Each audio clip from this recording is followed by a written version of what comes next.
the second half is usual. Can you say something or read something? Okay, hello, hello, hello. Are we cool? I should read this. Hello, viewers. You're welcome to Let's Talk About. Let me remind viewers we are streaming live. I can hear an echo. No, there's a speaker. Ah, My friend. okay. You don't want to hear. So I was saying that the first 30 minutes is mainly the discussion. Then the second half, we take questions. But sometimes there are not many questions, so then we keep the discussion going. And I beg, whatever Uncle George are telling you. Yes, please. He's not Yes. listening. I don't want trouble. So I'll start with Dr. Banka to ask her stuff about adolescent health specifically, and then come to you with some of Are you cool? the things to think about. Okay, let's go. Boys matter too. The fact that we tend to focus on girls mostly when it comes to adolescent reproductive health. So we want to know what do we need to know about the boys too? Please on the light for me. No. The lights over there. Let's take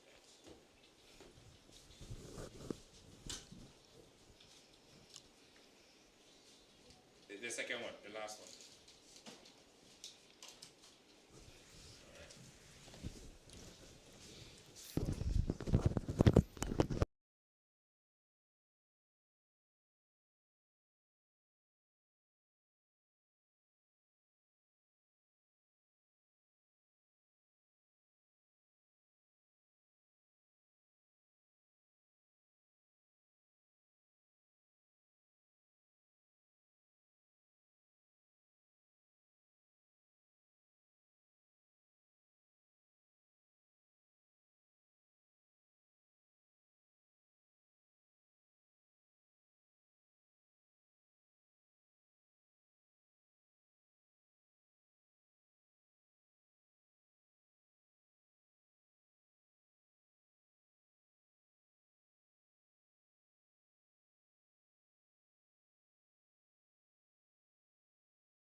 action.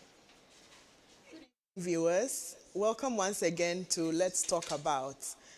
Let's Talk About is a program that discusses real social issues that bother us as Christians. And you're very welcome to today's edition. Today we'll be discussing adolescent reproductive health and the fact that boys matter too. Joining us for this discussion, we have some medical doctors to discuss the topic with us. And from my far left, we have Dr. Betty Banker, who is a family physician from the Greater Accra Regional Hospital, and she heads the Adolescent Care Unit. Welcome, Dr. Banker. Thank you for being here. Thank you. And next to her, we have Professor Sami Ohene, a consultant psychiatrist at the Kolebu Teaching Hospital and also the Accra Psychiatric Hospital.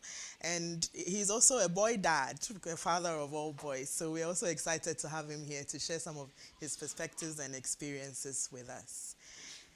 Welcome, Dr. Ohene, Professor Ohene, sorry. Let me remind viewers that we are streaming live on our social media platforms. That's Trinity United Church, Legon, on both YouTube and Facebook. So you can send in your comments and questions on those platforms and we will pick it up at the appropriate time. We also have a WhatsApp number if you prefer to send your questions or comments there. So please send those questions to 0501 579 996. The WhatsApp number again is 0501 579 996. Okay, thank you very much again for coming. And I think I'd like to start with Dr. Banker. When we talk about adolescent reproductive health, more generally, what is it? What do we need to be aware of? Okay, so it's basically about adolescents, which the WHO describes adolescents as anyone between the ages of 10 to 19. Yeah. But then we extend it to include young adults, so we can go up to about 24. And it has to do with anything that has to do with their reproductive health. Yes. So their development, we know that we go through puberty, and then as they grow, we have various developmental stages that they go through. So basically, that is what it's about. Okay. Now, when we talk about reproductive health, we tend to think of women and girls and women. Mm-hmm. Yeah, but as our topic is suggesting, we have to think about the boys as well. Yes. Why do you think that we tend to focus more on girls and women and somehow forget about the boys? I think because generally girls are seen as the vulnerable group, right? You know, and a lot of, for example, gender-based violence is women or girls are disproportionately affected, and girls are the ones who get pregnant, right? Yes. You know, so that is also very important. Yeah. But I was very happy to hear that you wanted to discuss boys, because we just, for some reason, we don't really talk to our boys about reproductive health. We think that they should just know. Yeah. They should know what to do. We don't talk about, even when, you know, the mother or father talks to a child, a young lady who's about to reach puberty, they talk to them about pregnancy, they talk to them, be careful with the boys. But nobody really talks about the girls, you know. Nobody says that, oh, be careful, you know. They just say, don't get somebody pregnant. That's all they say, you know. But then you know that as boys are developing and their bodies are changing, you know, you are fine, you are walking about, doing your regular things, you wake up one morning, you have hair growing places where you didn't have hair before, and then your, you know, reproductive organs start growing, and then you have wet dreams, you know, and different things like that, and parents don't usually address those things. So then sometimes it affects their self-image, because they think, okay, what is happening to me? Am I normal? You know, does everybody else go through what I'm going through? So it's very, very important that we talk about it. And also to give them a good sense of what sexual health is, because a lot of the times in this age where they get everything from the internet, they get the wrong idea of what sexual health is supposed to be. So it is very important that we discuss it. Yeah, okay, thank you. Prof. Ohene, if I may segue to you, in your experience raising boys, was it something that you had to think about including in your conversations with your sons? Yes, definitely. It's something that I had to think about, but I must confess that I didn't do too much about it. But I think it's important that this conversation should be had. Many people shy away from it. Yes. As she said, we just hope that somehow they will pick it up. Yeah. Or what some people do is to get books that talk about this Yes. and give it to them to read rather than Actually talk about it. it's yeah. okay, but I Yeah. think it's only the second best. I think ideally it should be a frank conversation Yeah. about, so that you give them a chance to tell you what their concerns are, and yeah. then you can address it. Yeah. And remember that for all adolescents, the brain undergoes a lot of changes around that time. So there are so many things that are happening to you apart from the hormonal changes. Your brain, sometimes they tend to sleep a lot more than usual. Okay. And these are all natural phenomena in adolescence. Right. And people are often confused as to what is happening. For most of them, the only information they have is from their peers and mates, Yes. who also don't know any better. So it can be a very difficult time to Yeah. navigate. Yes. Yeah. I'm talking about the changes in the brain and all of that. Then I would imagine that it's related to mental health in some ways. Definitely. Yes. In fact, quite a lot of serious mental health problems show up at that stage. Some of the most devastating problems start in adolescence. Yeah. And it can be precipitated by certain things that we probably avoidable.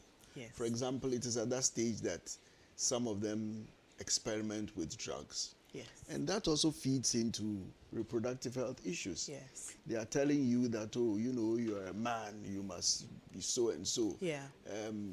Maybe he's shy, they decide that they want to go and talk to a young woman, and you are feeling rather, you know, hesitant, you are shy.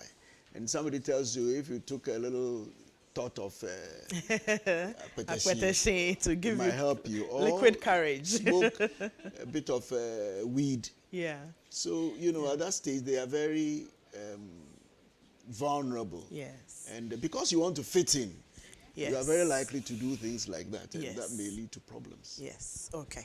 Okay. Thank you. Dr. Banker, so generally talking about boys' reproductive health, what are some of the things that are part of, you know, teaching boys about proper reproductive health? So it's important that, it's for both boys and girls, but now we're talking about boys, Yeah. that they understand that their bodies will change. Yes. So in early adolescence, that's about between 10 and 13. They think, well, am I normal? Like I said, you wake up in the morning one day and then, you know, things are changing a bit, okay? You find out that your reproductive organs are getting bigger. You find out that there's hair growing. Yeah. You find out that even your smell, your sweat Yeah. changes. And then you find out that when you go to sleep, you know, wake up and then it's as if you've, you know, Yeah. you've weed on yourself, basically, Yeah. which you haven't.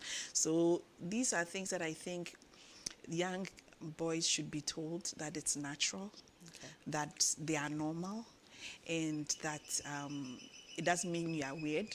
Everybody else goes through it, but nobody wants to talk about Yes. it, you know. So I think that is very, very important. So when you get to the part about in early adolescence that, okay, you are normal, then you get to the middle adolescence where you are wondering, okay, so then what can I do? And then you see sometimes too that when you compare boys and girls, the girls' growth spurt comes earlier than boys. So you Right. get about class 4, class 5, and all the girls are taller than the boys. Yes. You know, and then you have the extremes where you have ones that stay small for a long time and ones Yes. that grow tall for a very long Yes. time. So when it comes to that, around that age, there is self-identity issues.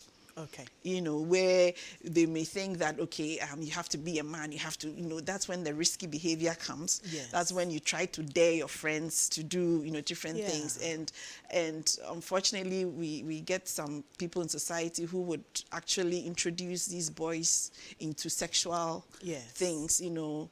And so it's important to talk to the young boys for them to understand that this is what you go through. You will start thinking, get to a point where you'll be attracted to the opposite sex. It's Yeah. part of it. Yeah. You know, that doesn't make you weird. And it is part of it that you feel, you know, that you need your privacy, at first, sometimes, and that's one of the things that is important. Parents think that, I can usually just walk into the bathroom when he's having a bath. Now it's like, close the door, close the door. Like, what do you mean? Yes, yes. And I'm your mother, So parents need to understand that it is part of development. Yeah. And seeing these things shows that your child is actually normal. He's growing. Yeah. He's growing, Yeah. and that you need to respect that because it's Yes. part of them forming their identity, forming who they are. Yeah. So it is very important. And then it gets to a point to where I'm sure we'll get to is even the way we speak to our young boys. Right. We think that, we need to respect that. The fact that they are growing and be careful the way we talk to them. There's this, if they are getting to the point where they are attracted to girls, for example, you have to be mindful if you are telling them, oh, just do this or just, Yeah. because it affects them Yeah. in a way. So we need to have that. This thing about young boys and sexual initiation, it reminds me of a study that I know a colleague of ours, Seth, did when he was doing his research that identified that the majority of young boys, their early sexual initiation, they start very young, much younger than sometimes we are aware of. And sometimes the initiation is by older women or people in their communities that in a way prey on them, but it's not something that we tend to think of as sexual assaults. Actually, I think that's an important point you've raised. Yeah. It is not uncommon that young boys are introduced to their first sexual experience by a woman. Yeah. An older woman. An older woman. Yes.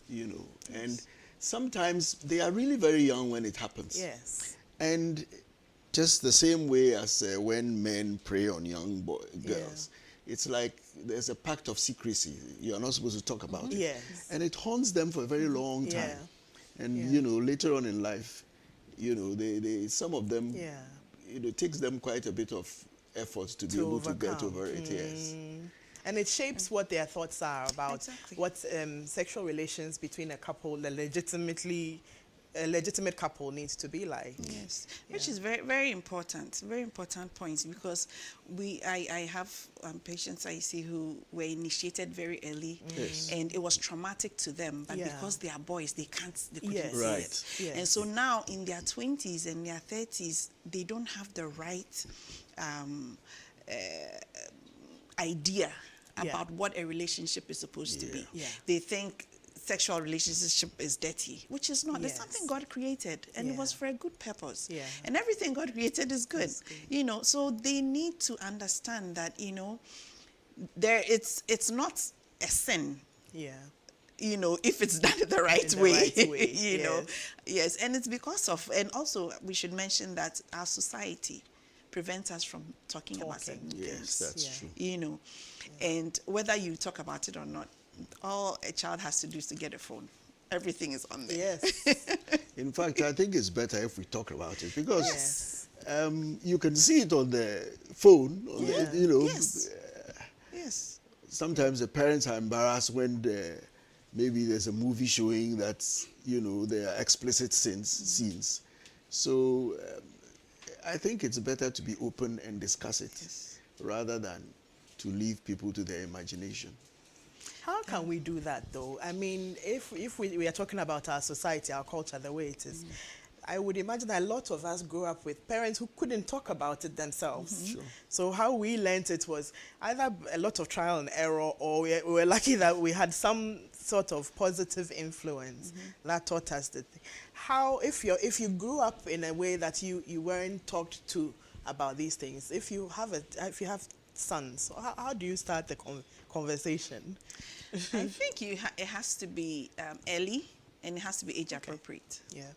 So when a child is understanding what their body parts are, you teach them. Okay. This is your penis, this is your vagina, this is not your winky, this is not your, mention. Oh, so we shouldn't use the cute names. Let them know what it is. Well, they can Teach start them. off using it, but then Yes, at a certain stage, they should know the You have actual to name. correct. Yes. And it has to be age appropriate. Yes. There was this viral going around where it's a little child was, just overwhelmed by the fact that her mother's tummy was big, Really and big, and yes. she said, "Did you eat me?" Come on, was in your tummy. Did you eat me? It wouldn't be age appropriate at that time Yes. to explicitly explain. Yes. Yes, but then I think that the lines of communication on the topic should be open Yeah. as the child grows. Yeah. And as they are growing, they are getting to, 9 years old, you have a conversation. 12, you have a conversation. Okay. 16, you have a conversation. Okay. But if you wait, actually by 7, 8, they know. They know a lot of things. Yeah. Yes. So you need to start early. You need to start talking about it. When a child is going to school, 3, 4, you tell them that mommy does it. Mommy is the only one who wash you this way. Yes. Nobody touches you this way. If Yes. anybody touches you, come and let me know. Yes. As they are going 5 years old, you tell them, you have to be careful about this. And you give them, just talk to them, explain things to them, tell them what is an okay touch and what is not an okay Yes. touch, Yeah. So, and then open that conversation, I said, so that you're able to communicate. Okay. Very Okay, well. viewers here watching Let's Talk About, and we are discussing adolescent reproductive health, specifically for our boys. So thank you so far for what we have discussed.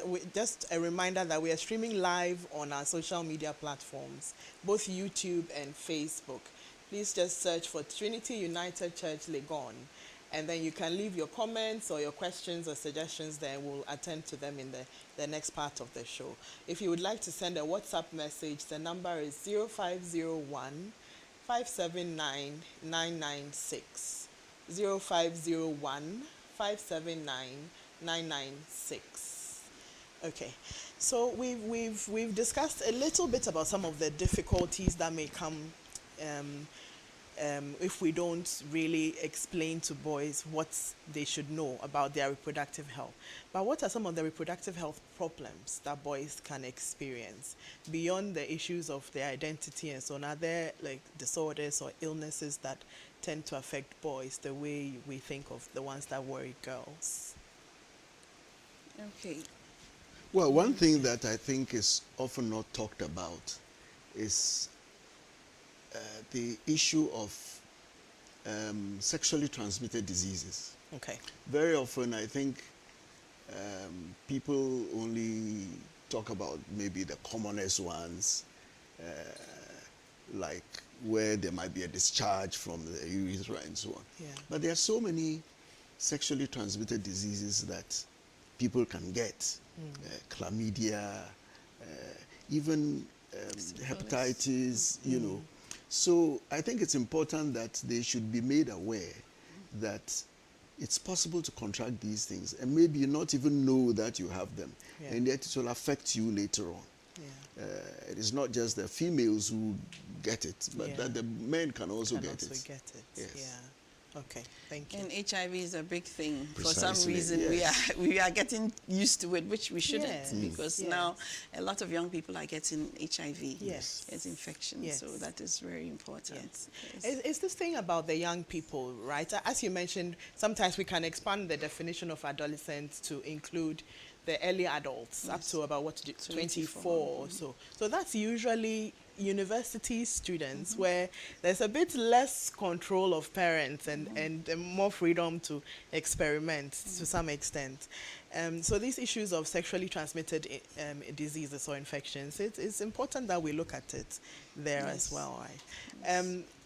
In terms of the kinds of challenges that people have, that boys may have, do you know of any that can affect them in terms of their future? What kinds of repercussions does it have for their future sexual life or even just health in general? Okay, so we know that untreated sexually transmitted diseases can have complications such as urethral strictures. Okay. So it would be something that would be very... Can you explain what the urethral strictures are? Okay, so there is the urethra is basically let's say the tube Yes. the urine Yes. passes in on the way out. Yes. And sometimes with infection, you can have scarring when it heals. Okay. So then it will cause A narrowing. A narrowing, Okay. yes. Okay. So that could be a Okay. problem, yes. Yeah. And so that's one of the physical things. But I think I want to also talk about the non-physical, or let's say mental Mental or health, psychological. yes, Yes. We talk about sexual abuse, and we talk a Yes. lot about young girls. Yes. We have a lot of young boys getting sexually abused now, Yeah. actually. Unfortunately, we have a lot of, we do have males sexually Abusing abusing males. Other boys, the other boys. men, yeah. Yes, and it's not an easy thing to deal with. Yeah. At all, at all, Yeah. at all. And so parents, we have to be mindful.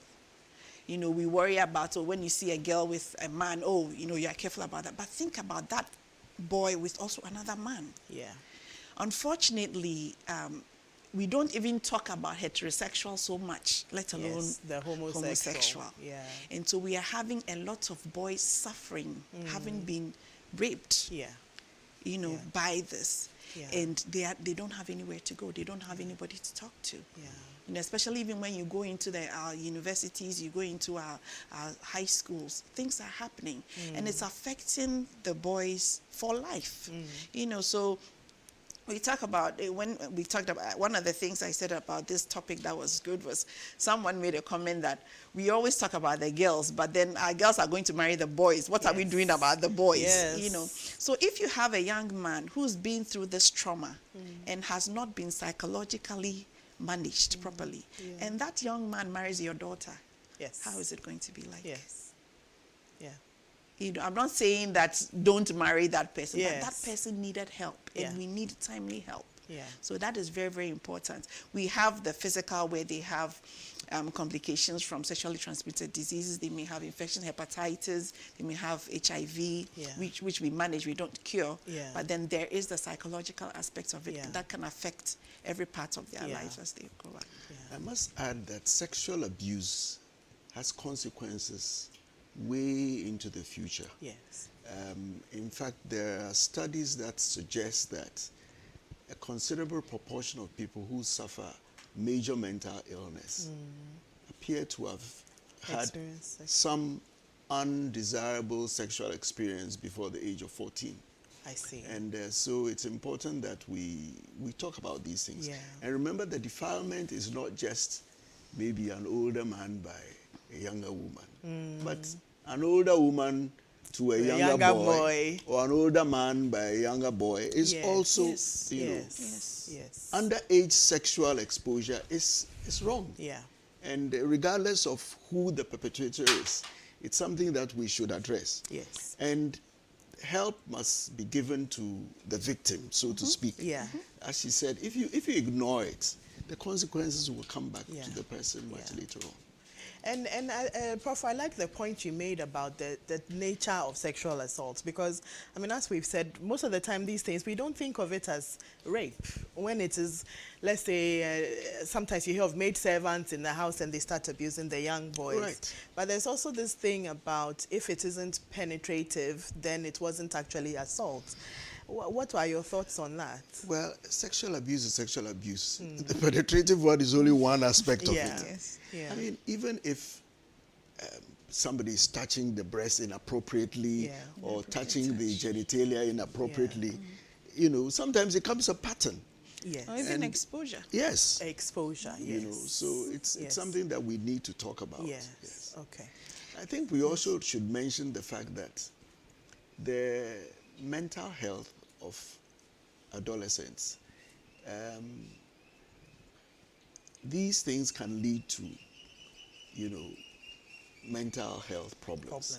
And also, for other reasons also, mental health problems may start during that period. Yeah. Could be anxiety attacks, Yeah. depression. And, you know, the person is going through depression, nobody recognizes it, they are withdrawn in the room all the time, nobody talks about them, Yeah.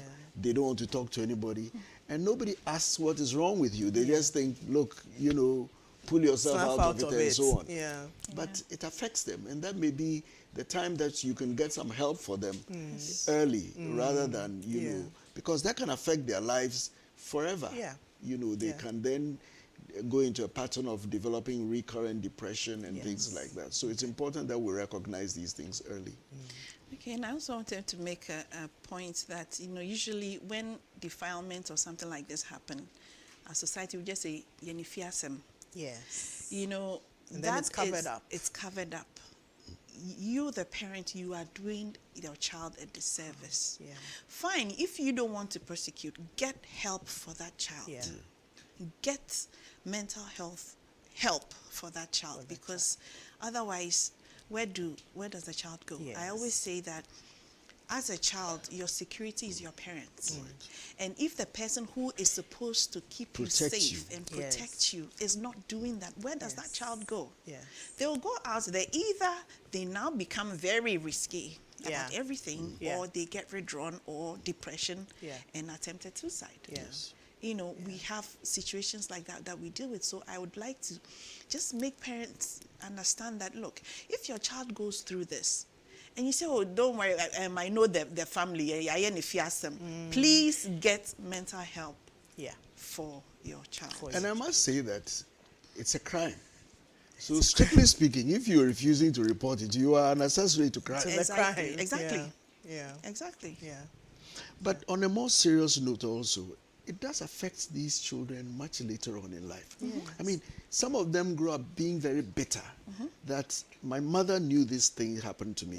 It took a lot for me to be able to tell her. And instead of seeking some justice, trying to repair the damage, she just said, oh, no, let's not talk about it. Yeah. Don't They tell feel anybody. betrayed. Yeah. You know, that their Yes. mother could do a thing like that. Yeah.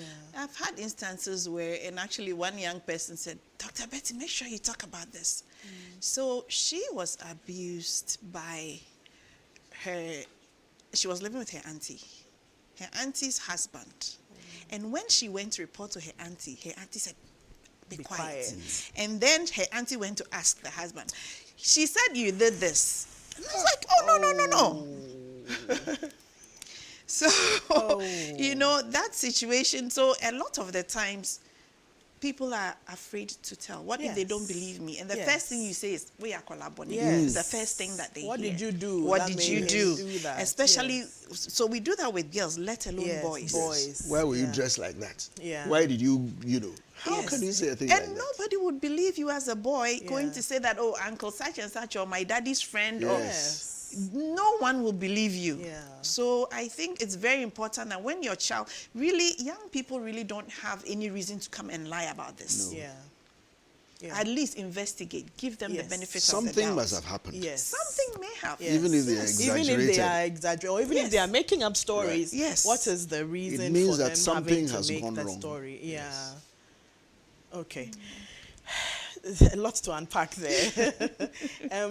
But I had wanted us to talk a little bit about some of the myths, right? We've talked just a bit about this idea of be a man, be a boy about things. And so even when something is being done to you which is wrong, in fact, for a lot of the boys, when it's another woman, you're meant to be sort of grateful, right? Or You have bragging rights. yes, you have bragging rights that she thought to do what she's doing with you. But what are some of the myths that boys tend to have when it comes to their sexual prowess or who they are sexually, which sometimes can develop from these experiences?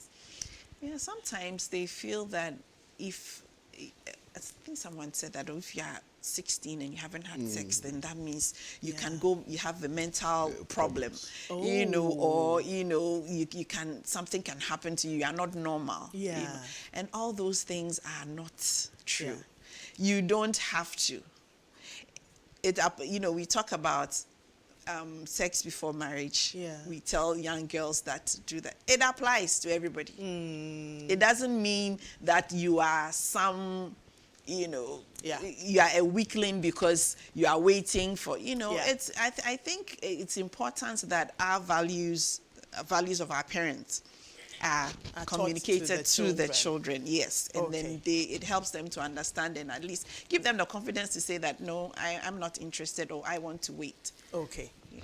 All right. We will pick this up again in just a few minutes. We have to take a short break for now, and we'll be back shortly. With the growing challenges of life in light of both global and domestic development, the Christian is faced with a difficult task of balancing survival within a secular system and at the same time living a Christian life that pleases their Maker. It is for this reason that we need to have frank conversations on the many issues of life through the Christian lens. So, we bring to you Let's Talk About. On Let's Talk About, we talk about health, career, dating, marriage, family, divorce, politics, finance, and all the issues of life that the Christian is confronted with on a daily basis. Join us this and every Wednesday on the YouTube and Facebook pages of Trinity United Church Legon, and let's talk about life as Christians.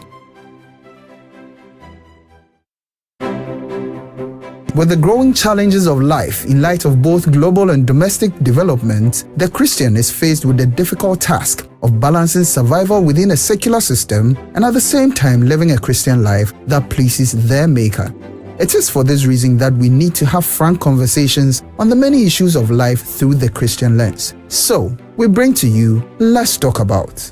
On Let's Talk About, we talk about health, career, dating, marriage, family, divorce, politics, finance, and all the issues of life that the Christian is confronted with on a daily basis. Join us this and every Wednesday on the YouTube and Facebook pages of Trinity United Church Legon, and let's talk about life as Christians. With the growing challenges of life in light of both global and domestic development, the Christian is faced with the difficult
back, viewers, to Let's Talk About.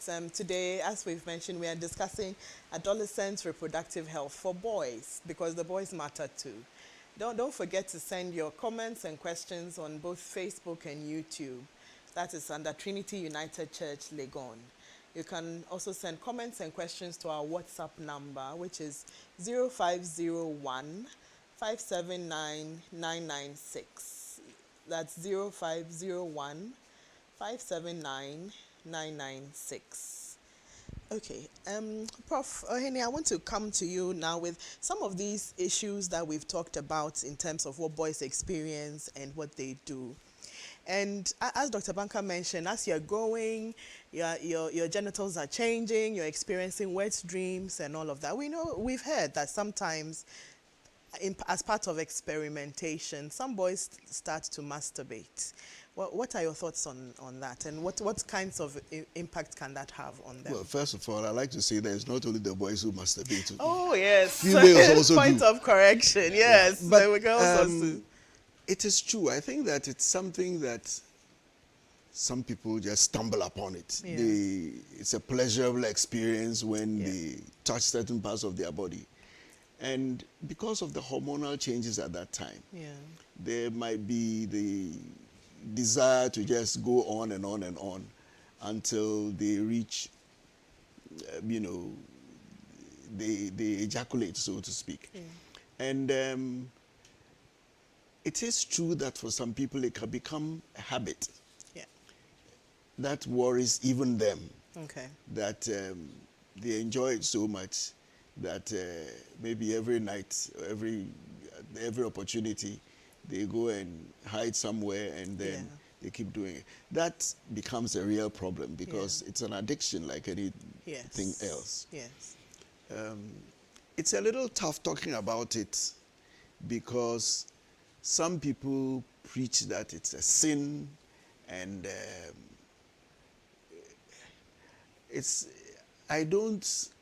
I feel uncomfortable looking at it in those terms of Okay.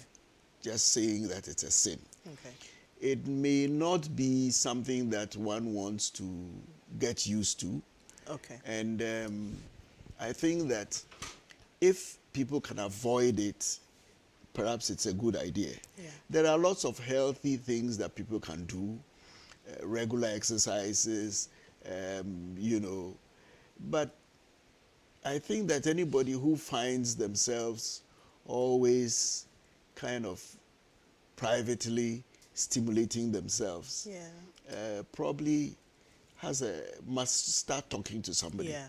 Yes, because it's not a very healthy habit. Yeah. And the chances, as I said, of you becoming addicted Yeah. are real. Yeah. And maybe, I don't know. What do you think, Becky? I think so.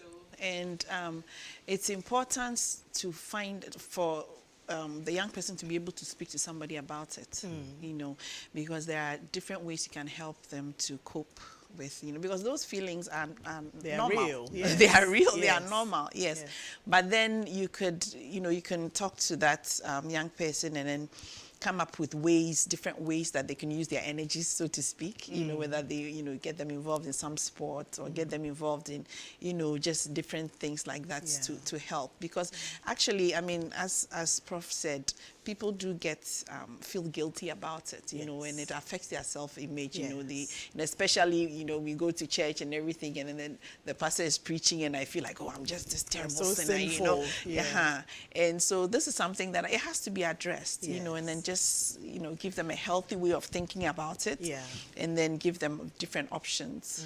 Some what they people could do. also, in a way, don't help themselves. If you start looking at pornography, Exactly. Yes. that may be the stimulus Yeah. to start anything like that. So it's important to try to discourage them from, Yeah. looking at pornographic material. Because that can also become a whole addiction Oh, on yes, its own. yes, precisely. Yes. Yeah.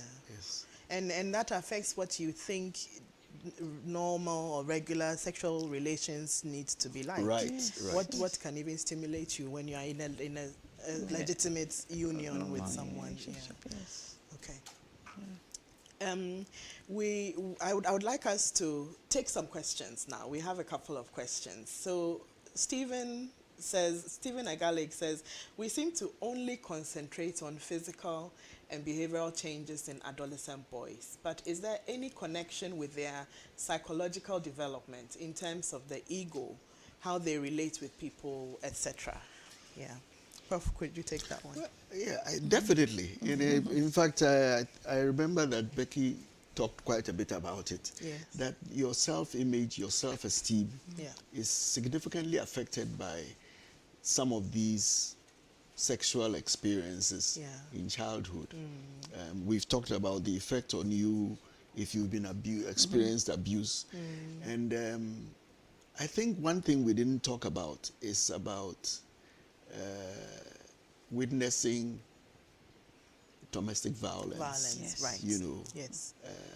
If it's bad for both the boys and the girls, but Yes. you find that a lot of men who abuse their wives, if you go back, you find that it was something that they experience in done. childhood. Yeah. Some people actually grow up thinking that it's normal. That, if the woman of the house does something that the man does not like, he should be physical with her. And they may carry this on, into their own. So it's important that we but you're quite right. It's got to do with issues of self-esteem and who they think they are. Yes.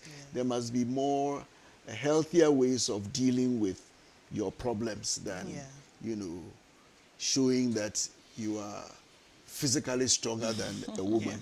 Yeah.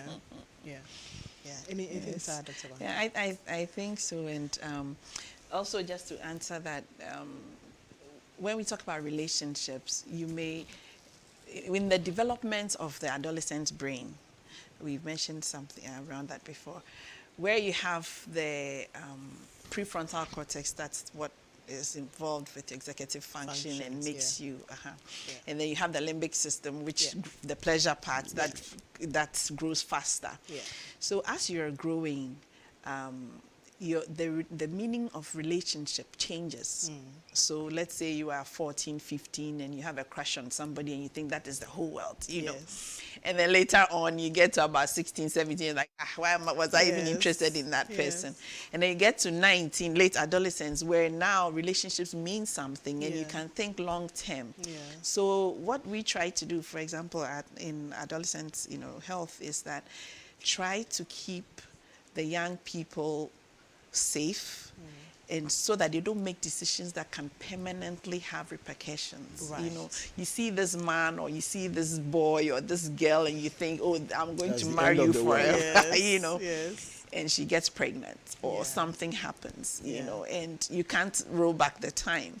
So that's one of those things. So when you talk about the development, we know that as your prefrontal cortex is developing, now you become a bit more sensible, so to speak, So we try to shepherd you till you get to where you can make sensible decisions. Yes, good point.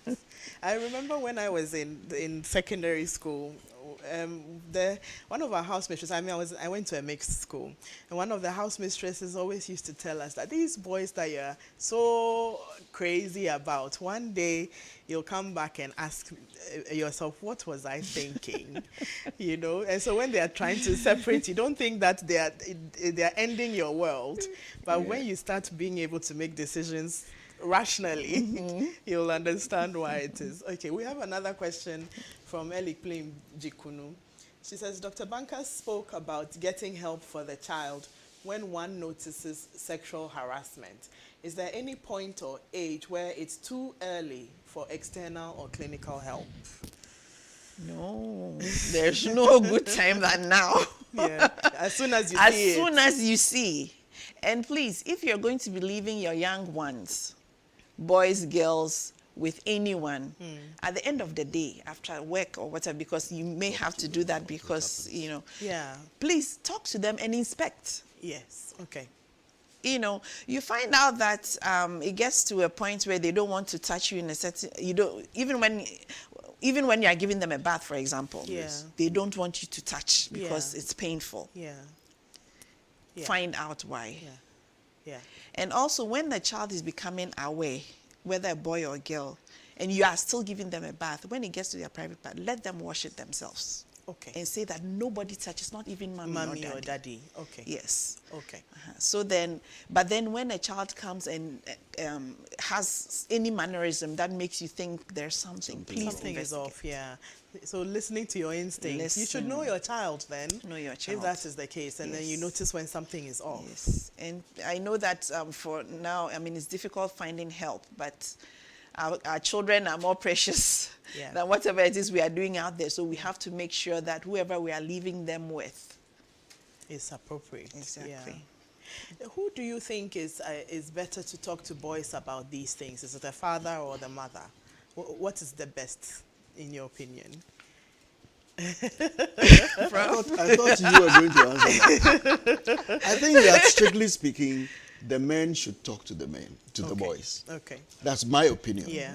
And in much the same way as women talk to the girls also. But I do know some people who are very good at this thing. Men who even talk to their daughters about Yeah. menstruation and all those things.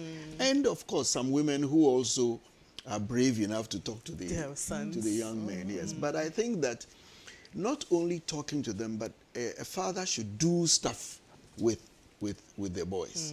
You know, if you spend time with them, you go out with them, you talk to them, Yeah. they are more likely to confide in you. Yeah. Exactly. You see things, Yeah.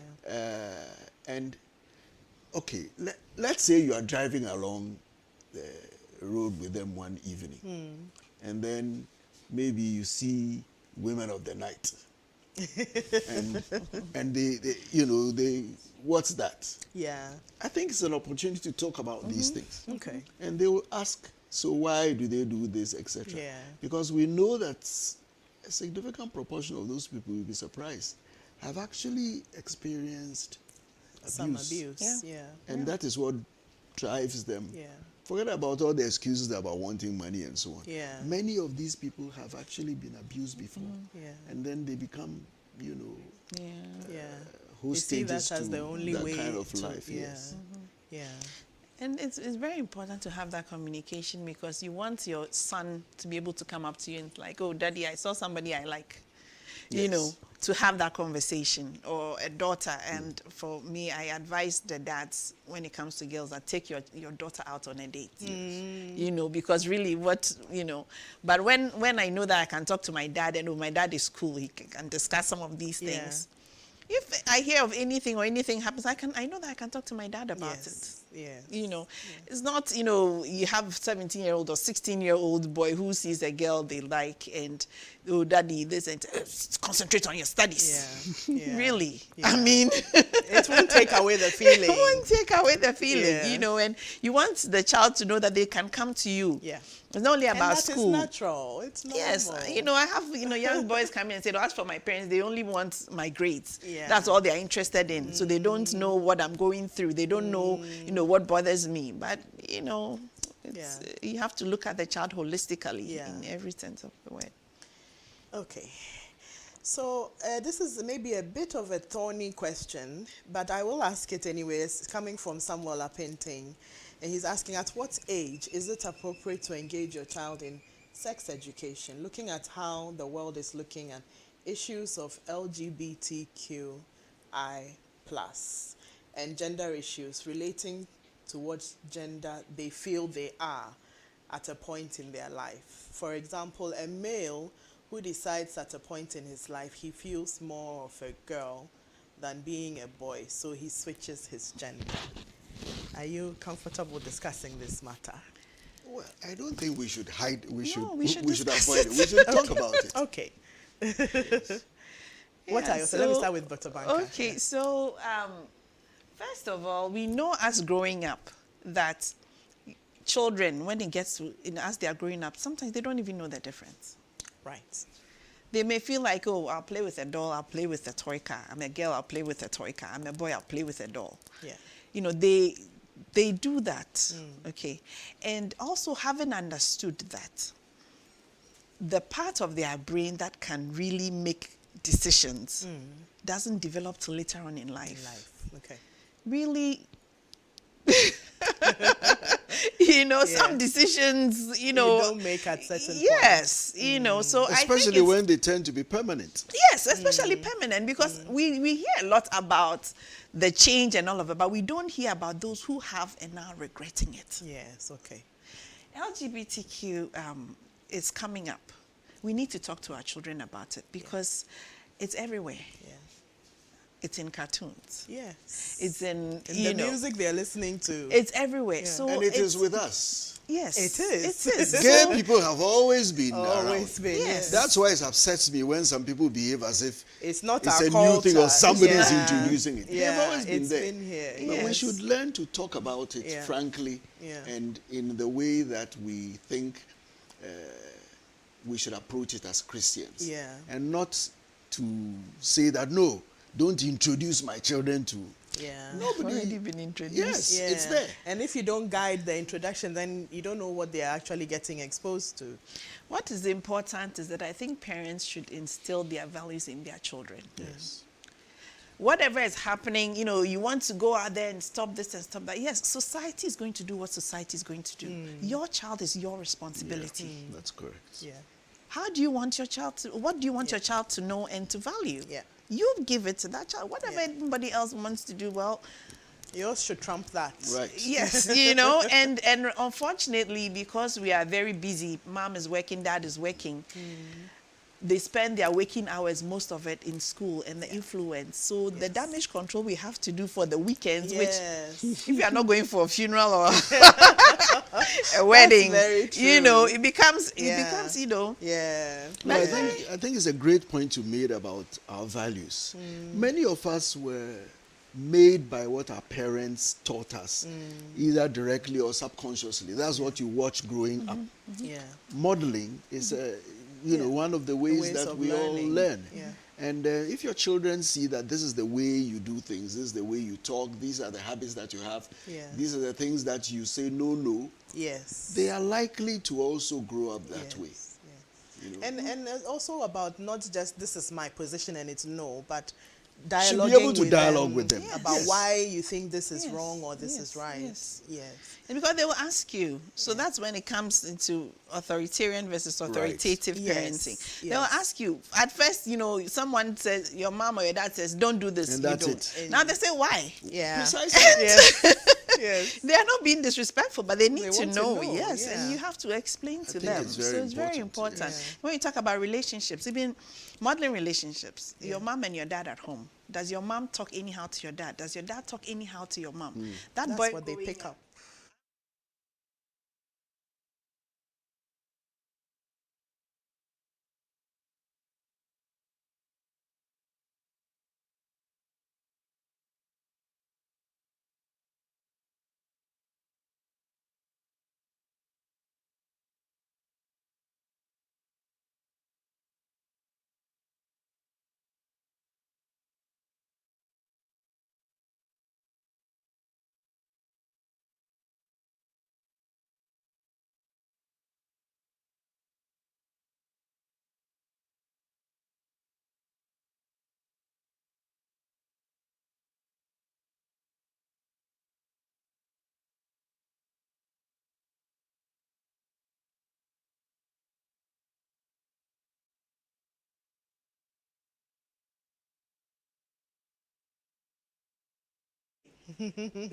Could be so, mommy. Go and ask your mom. Go and ask your dad. So I think you can find someone who can talk about it if you can't yourself.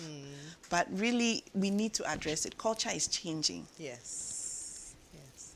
I mean, yes, things are changing for us within the society. I should say culture, but yes, things are changing, and we do need to address them. So it's not. You need to talk about it. You need to talk about It's it. an important point you raise about culture. We tend to use culture to talk about tradition that is fixed in place. But then, as they always say, culture is dynamic. What it is now is not how it used to be Exactly. in a generation ago. And that wasn't the same as it was 2 generations ago. And it keeps changing. So we've got to rethink what we call, this is our cultural way of doing things. Because the world is changing around our kids. And so we have to think about how to help them. So then where do we draw the line? I think earlier you mentioned about age appropriateness. Yes. But at what point do you think boys need to be at a place where they know everything they need to know? At which age or so? Is it the point where you know, well, of course, nobody knows everything all the time. But the information they need to be able to make smart decisions, at what point do you think they need to know that? I think it depends on the child. Okay. Yes, I think it depends on the child and how. I mean, is your child an introvert or an extrovert? What can you really discuss with that child and see what circles your child is in? You have to be aware of who your child's friends are.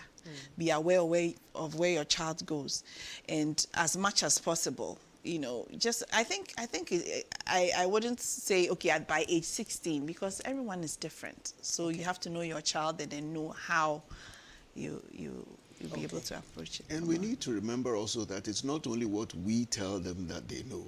In fact, most of what they know, they get from other sources. True. Yeah. Their friends, the internet, books, and so on. Yeah. So that's why it's good to create a friendly relationship with them. Okay. And as you talk with them, they let you into some of the things they know, which might surprise you. Yes. So you realize that, well, they do know about this. Then it makes you also, sometimes it relieves you of the burden of how do I talk about this, Yeah. because they already know about it. And gives you an opportunity also to correct some of the things that you think they may have the Yeah. wrong ideas Yeah. about. Yes. Yeah. I think some of the mistakes that we make also as parents is that we don't know our children. Yes. We don't spend time with them. We don't know them. So I have people coming and talking that my dad doesn't know me. My mom doesn't know me. We need to take that time and get to know them.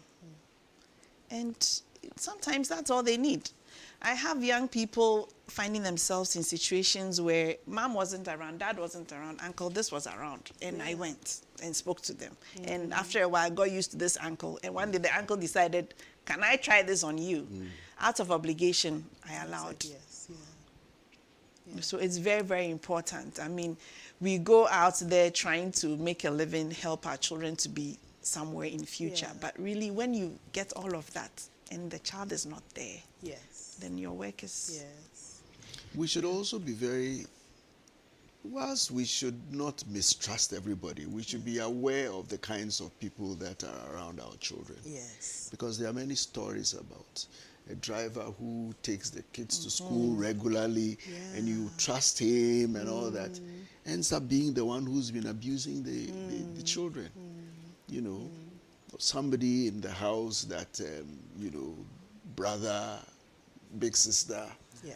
and yet you are not there. You don't know what they do with them. It's important that the relationship should be such that they will be able to tell you about whatever is going on at any time. Yes. Yes. How can we do these kinds of things? How can we get to know our children? What suggestions do you have for activities or events that we should engage in from time to time to get to know our children? I think it's really spending time. Spending time. Yeah. Because if you can't spend 30 minutes in a day and then that's the end of it. You won't get to know very much. They have to get used to you, and you talk with them. Everybody is on their phones or watching television. Yeah. If you decide, for example, that dinner time, everybody should put their phones, and then we talk Yeah. about anything. It will make people more, draw people closer. The bonding will be better. Yeah. And we must deliberately make time. Yes, we must deliberately. Deliberately. And that screen time is very important because parents are also addicted to their phones. Yeah. And there's no relationship. We talk about social media because things go on. There was one going on with a bus driver who collapsed, and there was one child who noticed. Because Everybody else was on their phone. Oh, The child my doesn't have a goodness. phone, and so And when so the noticed. driver collapsed and the car was going, he was He the one. rushed and saved everybody Yes, else. everybody. Oh, wow. I You know, haven't seen that. yes. Young boy. Wow. So screen time. Yes. Decide that, I'm going to spend this time with my child. That funeral or that wedding, For once. yes. Can wait. This is, Or can be avoided. Yeah. When they asked him, he said his parents were old school. They insist that he shouldn't have a phone. And they are very glad that they did. Oh, wow. So it's very Yes, important. Yes. We have another question from Joseph, who says, what are the health factors related to masturbation in relation to a person's mental and reproductive health? Do you mean I'm assuming he means like the health implications or effects of masturbation? Yeah. I think that if you masturbate once, I don't think very much will happen. Once in your whole life? Well- or you mean once in a while? Once in a while. Although I'm not advocating it. Yes. Yeah, but what I'm saying is that I don't know whether, certainly we were talking about the fact that you could become addicted. Yes. You enjoy the pleasurable experience, Yeah. and it becomes something you do regularly. Yeah. Once you you feel uncomfortable when you don't do it and you want, it means you are addicted. You Yeah. become dependent Yeah. on it. Yeah. And that clearly has mental health Yes. implications. It means you are addicted. Yes. Your physical health, well, I don't know. I mean, the human body produces sperms at when you are young at an astonishingly very high High rate. level, yeah. And I don't think that the fear is that when you've ejaculated, there won't be any More left, You okay. know, that one day will come. Yes. But, you know, sometimes people carry these things to bizarre levels. Sometimes they want to, some unusual experiences. It's not just letting themselves go, but sometimes they want to, you know, they all sorts of strange things. And they mix it with all other activities Right, or intake. Yes, of, and that may then lead to Yeah. health problems. Yeah. I mean, Yeah. if you want to Yeah. go into a bottle or something like that, anything could happen, you know. Yes. So End up getting injured. Right. And Yes. that's how to explain that one will be a It would different be story. difficult, yes. We have a comment from Stephen Agalik again. Says most parents are emotionally broken from a bad marriage or relationship, baby daddy issues or baby mama issues, especially single parents. They carry these emotions and raise their kids with them. So you realize that the adolescent child grows up into a bad adult just because they did not have the right, I suppose, the right guidance Example. or example. Yes. Yes. I think it's a very thoughtful comment he's Yes. made. It's true. Yes. Maybe we have not focused very much on single parents because it's Yes. you are both the father and the And mother. the mother, yeah. And you know, you still have to pay attention to all these things we've talked about. Yeah, that's If you're a woman, you still have to find a way of getting to your boys if you have a Yes. son, Yes. and as well as the girls. Yes. So it can be a very difficult thing to do. Yeah. Some people have a trusted uncle or, you know, male figure if there's a single female Yeah. who, you know, they entrust with playing the role of a father Yes. as far as these things are concerned, Yes. and that might be helpful. Yeah. I think it's important to also communicate, especially with your boy child and you're a single mom. Yes. Communicate in real terms what is happening. It helps with empathy. It helps with consideration. And it helps make that young person a better person. Yeah. If you are not spewing out bitterness Right. against your partner and all of Yes. those things, and then just, you know, forgive, try as much as possible. Try not to, let's say, project your feelings, you know, to that child, and then Yeah. really frankly say, okay, this is the situation, this is your situation, you know, the situation, this is where we are in, is me, just me and you, or you and, you know, and then just make a positive situation the best as you can. Yeah. I think it will be very helpful. Okay. Okay, well, we are getting to the end of our time that what time will allow us to discuss. But I'd like to take any, you know, final comments from both of you. Let me start, ladies first. Okay. Dr. Banka, any Yes. final thoughts that you'd like to share? Yes, I would like to encourage our young men and adolescents that they should speak to their parents. Try to have that communication. Parents, listen to your young people, especially the young boys. Don't say boys don't cry. They also have feelings. Yeah. If something hurts, they will cry. Yeah. You know, and it's okay. Yeah. So you are the one who's supposed to give them confidence. You're supposed to give them assurance. You're Yeah. supposed to affirm them. Yeah. Because one day, they are, even if you have only daughters, they are the ones who are going to marry your daughters. So Yes. it's important that we raise them up well for them to be good husbands to the our girls. daughters. Yes, if the boys are healthy, the girls will be healthy. Exactly. Okay, Prof. I think that the men should do all they can to be a good example to the boys. If you're doing the wrong things, they are likely to learn from you.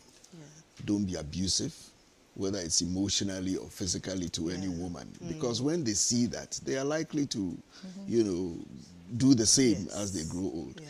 And we should learn to have a friendly relationship with children. You can still have your,